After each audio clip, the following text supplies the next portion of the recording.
Scientists estimate that more than 8 million metric tons of plastic are entering our ocean every year.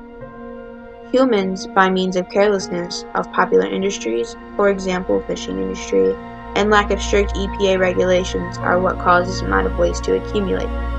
This waste is known to not only destroy ocean ecosystems, but harm marine life by altering biological functions, extinction, long-term physical damage, and even death. Many species of marine organisms are known to accidentally consume microplastics because the plastic floating in the ocean looks similar to the food that these marine organisms prey on. These have been known to cause early death due to suffocation, birth defects, and leave marine organisms trapped because they aren't able to decipher that this plastic is not a living organism. The plastic doesn't digest in their bodies, so it takes up space, making them feel full, and in turn, they suffer from starvation.